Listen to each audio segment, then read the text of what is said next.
नमस्कार दोस्तों, मैं हूं जितेंद्र टवर मलानी उर्फ टोनी। आप देख रहे हैं tell us your life story. और आज हमारी मेहमान हैं यश मेहरा, यश कौर। मेरी बहुत अच्छी दोस्त भी हैं, एनजीओ की खास मेंबर भी हैं और एक फिल्म एक्ट्रेस भी हैं। हिंदी और पंजाबी वेब सीरीज़, पंजाबी फिल्में की हैं इन्होंने। तो इनको मैंने रिक्वेस्ट की थी कि आप हमारे शो में आइए, अपनी दास्तान सुनाइए, अपनी मुँह ज़ुबानी सुनाइए, अपनी कहानी सुनाइए। तो Yash, welcome to our show. This is tell us your life story. नमस्कार, सत श्री अकाल। मैं Yash Kaur. Thank you Tony ji, आपने मुझे बुलाया। नहीं, थैंक्स कि आप आई। हमारा छोटा सा स्टूडियो है। दोस्तों, एक बात मैं आपको कहना चाहता हूँ कि कभी कभी कुछ लोग कहते हैं कि यार एपिसोड थोड़ा लंबा खिंच जाता है। तो इस बात को थोड़ा सा ध्यान पे रखते हुए, जो tell us your life story है ना, एक फ्लो होता है। उस फ्लो को हम बीच में काटेंगे तो थोड़ा सा ऑकवर्ड हो जाता है, इनके लिए भी मेरे लिए भी। तो हम कोशिश करेंगे कि फिर एक दो पार्ट्स में रिलीज़ कर दें, ताकि ऑडियंस आजकल रील्स एंड शॉर्ट्स 30 सेकंड्स की देखती हैं, लेकिन जब आप बीती सुनाती हैं, जब लाइफ स्टोरी बतानी है, तो ऑब्वियसली थोड़ा सा तो एपिसोड लंबा खींचेगा ही खींचेगा। लेकिन आपके कन्वीनियंस के लिए, अगर हम लोग को लगा एपिसोड लंबा खींचा, तो हम इसको दो पार्ट्स में डिवाइड करके रिलीज़ कर देंगे। आप टेंशन मत उठाइए यार, छोटी सी बात है। तो चलिए यह शुरू करते हैं। आपका बचपन, कहाँ पैदाइश हुई आपकी? मैं लखनऊ से हूँ। लखनऊ में मेरी पैदाइश हुई है, उधर से ही मैं पढ़ी, उधर बड़ी हुई। पंजाबी? जी। आपको थोड़ी आवाज़ बढ़ानी पड़ेगी, मतलब आप थोड़ा ऊंचा बोलिएगा। हाँ। मैं पंजाबी हूँ, बट जब आई थिंक पाकिस्तान के राइट्स हुए होंगे, हिंदुस्तान पाकिस्तान के, तब मेरे पेरेंट्स यूपी में आ गए थे। तो अच्छा। हाँ, तब से ही यूपी में ही थे हम लोग। तो उधर ही पढ़ाई हुई मेरी, उधर ही मैं बड़ी हुई हूँ। और बाकी क्या, तो मतलब आपका स्कूलिंग, कॉलेज, पढ़ाई लिखाई सब आपकी यूपी में हुई? सब यूपी में हुई, लखनऊ से। वो यूपी का जो एक्सेंट है, टोन आ ही गया होगा ना? हाँ बिल्कुल। हम लखनऊ वाले हैं, नवाबी ताल्लुक रखते हैं। हाँ जी बोलते हैं हर बात पे। जो हाँ, या पंजाबीज भी बोलते हैं। यार ये तो क्या मिक्सचर हो गया, एक तो पंजाबी ऑलरेडी मीठी जुबान, ऊपर से नवाब लखनऊ के, लखनऊ की नवाबी भी आ गई। मतलब हाँ जी डबल लग। आप दो बार हाँ जी बोलते हैं, एक बार लखनऊ की तरफ, एक बार पंजाब की। यस। मैं मजाक कर रहा था। तो स्कूलिंग और कॉलेज आपका मतलब लखनऊ में हुआ? जी।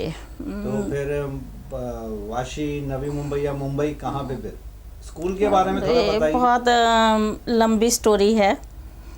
ऐना कुछ जिंदगी च हस हस सह लिया, साडा दिल नहीं खिलौना होके रह गया। अरे वाह, आप तो शायरी भी बोलती है। कुछ ऐसा ही है मेरी ज़िंदगी के साथ भी।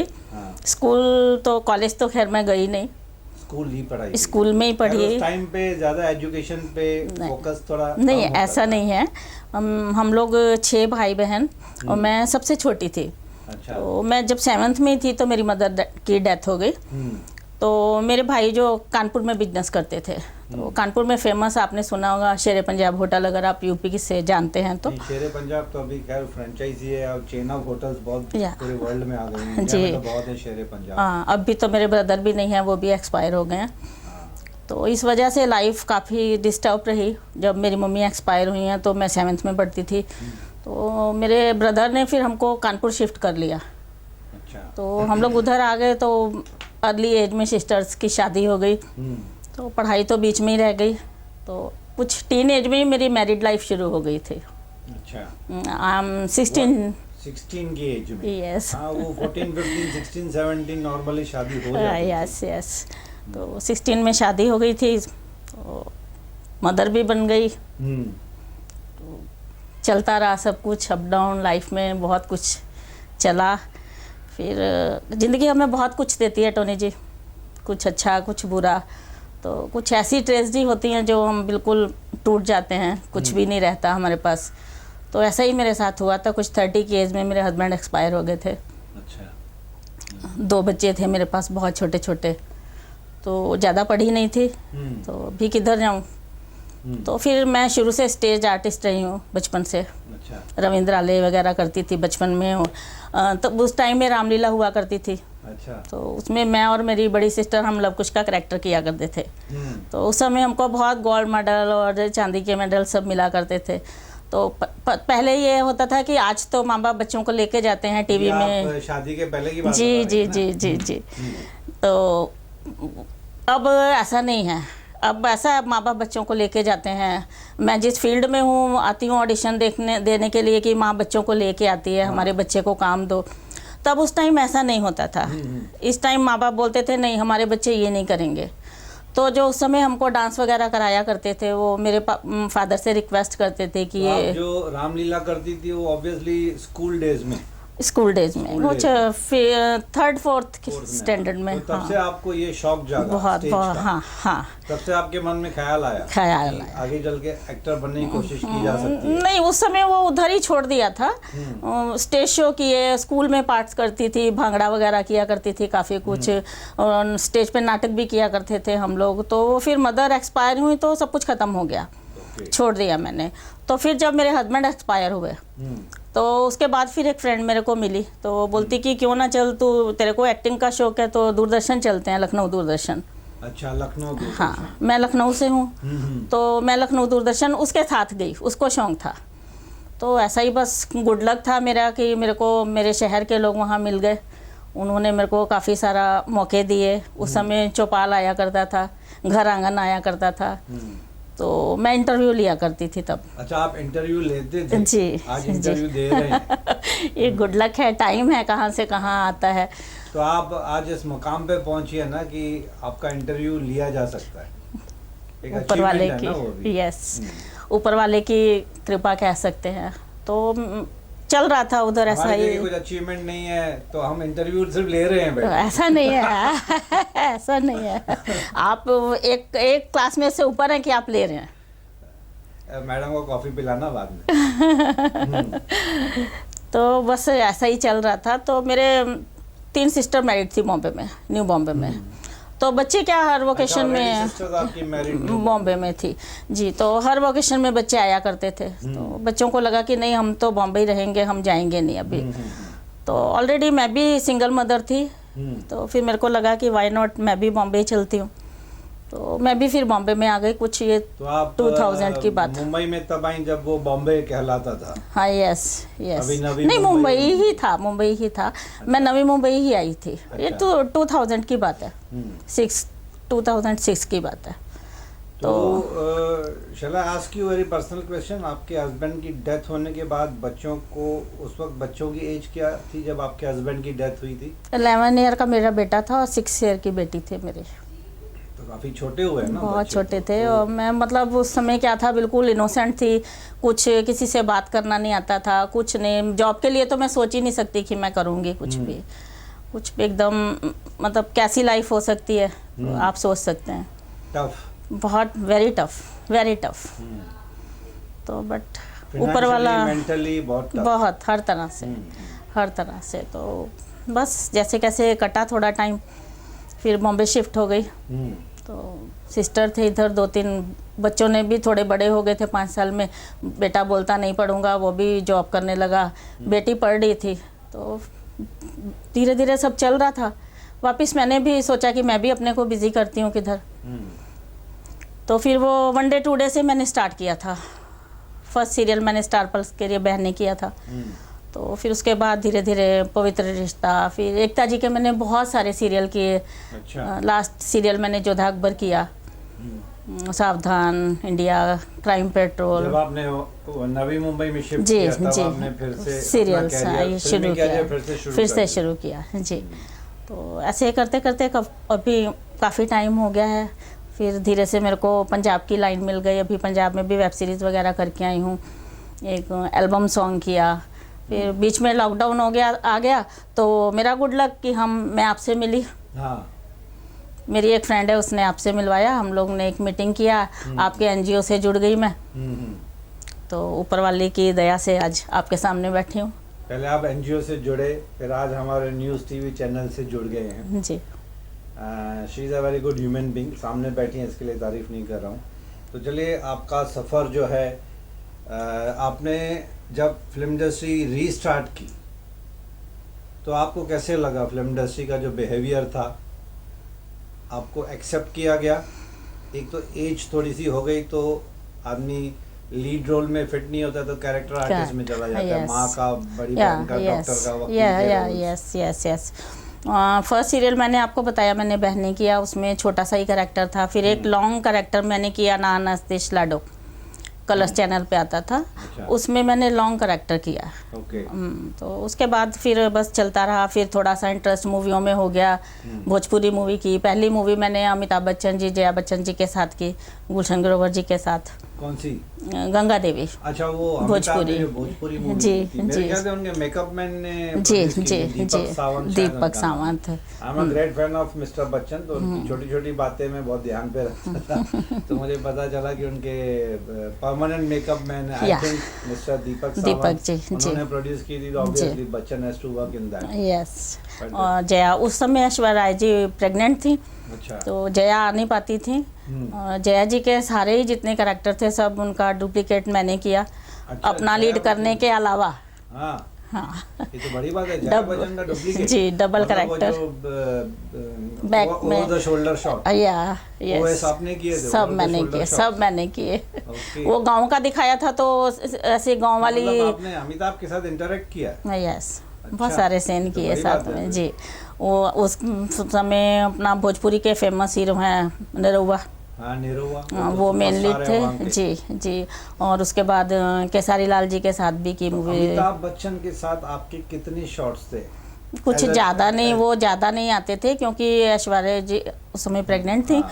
तो वो दोनों ही नहीं आते थे। तो कुछ कुछ जहाँ उनको दिखना जरूरी रहता था वो आए। दो तीन शॉट्स तो आपने किए। ये भी बड़ी अचीवमेंट है ना, अमिताभ बच्चन के साथ फ्रेम में आप खड़े रहे, जी, है ना? उनको देखने के लिए वैसे ही ऊपर उठना पड़ता है, बट नाइस पर्सन, बहुत अच्छे, बहुत बहुत ही अच्छे इंसान है। तो वो कभी भी वैनिटी में जाते नहीं हैं कि शूट नहीं हो रहा तो वैनिटी में चले जाए, वहीं बैठते हैं। वो आर्टिस्टों के बीच में बैठते हैं। Very simple man. बहुत अच्छा लगा उनके साथ। अभी आपके बच्चे क्या करते हैं? अभी मेरा बच्चा कोपर खेरना में ऑफिस है उसका। अच्छा, ये अपना self-employed है, जी business है जी, उनका। बिजनेस है। बेटी भी अच्छी पोस्ट पे जॉब कर रही है। तो मैरिड है बेटी? नहीं, बेटी अनमैरिड है, बेटा मैरिड है। ओके, तो बेटा मैरिड है, मतलब अभी जॉइंट फैमिली में रहते जी हैं? जी जी। और लाइफ के ऐसा कुछ इंसिडेंट जो आप बताना चाहें ऑडियंस को, जिससे ऑडियंस की लेडीज को कुछ सीख मिले? बहुत कुछ है। उतार चढ़ाव, struggles, achievements, shortcomings, ups and downs her life में होते ही हैं। बहुत कुछ है, बहुत कुछ है कहने को। अभी सबकी लाइफ में होता है, सबकी लाइफ में होता है obviously। और जब एक तो अर्ली एज में मैरिज होना, मेरे को मतलब मेरे साथ के फ्रेंड्स चिढ़ाते हैं कि तू बालिका वधू थी। तो थी ही, सब कुछ मेरी लाइफ में बहुत जल्दी जल्दी हुआ। अर्ली एज में मैरिज, अर्ली एज में हस्बैंड का एक्सपायर होना, अर्ली एज में बेटे ने शादी की। जब मेरी शादी हुई तभी भी लोग, मैं फ्रॉक पहनती थी जब मेरी सास देखने आती थी। अच्छा। हाँ, मैं अपने देवर के साथ लट्टू नचाती थी और वो कंचे खेलती थी उनके साथ, अपने देवर्स के साथ। लेकिन आपने बताया कि 16 साल की उम्र में शादी हुई। जी, तो 16 साल की उम्र में भी आप कंचे वगैरह खेलते? मैं बहुत शैतान नेचर की थी। अभी भी आप? नहीं, अभी तो बहुत सीरियस हो गई हूँ, बट फिर भी चलता है, इट्स लाइफ। अभी जब से मुंबई आई हूँ, आई लव मुंबई। मुंबई ने मुझे बहुत इज्जत दी है, बहुत मान सम्मान दिया है। आप जैसे दोस्त दिए हैं। मैं बहुत सारी संस्थाओं के साथ जुड़ी हूँ। एक अभी मैं एक सोशल वर्कर हूँ, आपके एनजीओ से जुड़ी हूँ, कल्चर प्रेसिडेंट हूँ। करना भूल गया था, फिल्म एक्ट्रेस तो हैं ही, बट बहुत अच्छी सोशल वर्कर भी हैं। हमारे एनजीओ के साथ भी जुड़ी हुई हैं, अच्छी खासी डिसेंट पोस्ट है इनकी हमारे एनजीओ में। प्लस अपार्ट फ्रॉम दैट ये दूसरे एनजीओज के लिए भी सोशल काम करती हैं। एक चीज़ तो बताना भूल गई आप, ये बीजेपी से भी जुड़ी हुई हैं और मोदी भक्त है। यस, है ना, वो मेन खास बताना भूल गई आप। यस। बीजेपी एंड मोदी भक्त कैसे हो गए आप?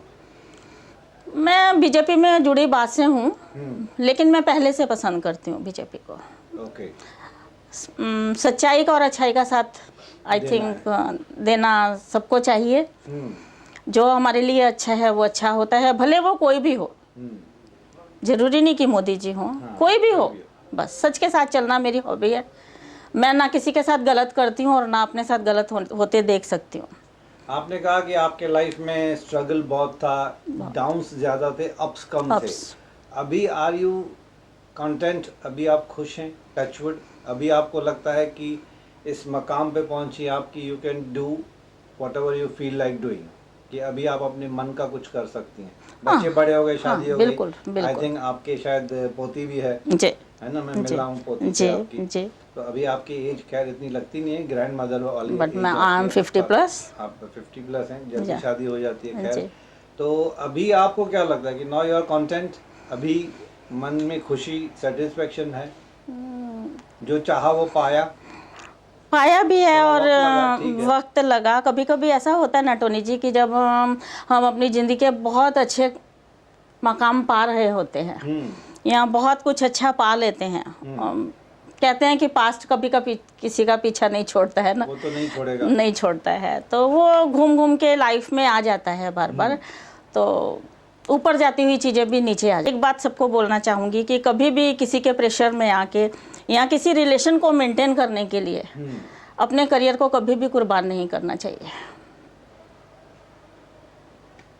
कभी भी। फॉर ऑडियंस, फीमेल ऑडियंस ज्यादातर। तो हम कितना भी किसी के प्यार में हैं, हम कितना भी किसी के बिना हमारी लाइफ नहीं चल रही है, तो हम सोचते हैं सामने वाला बोलेगा कि नहीं नहीं क्यों तुम कर रहे हो ये सब, मैं हूँ ना।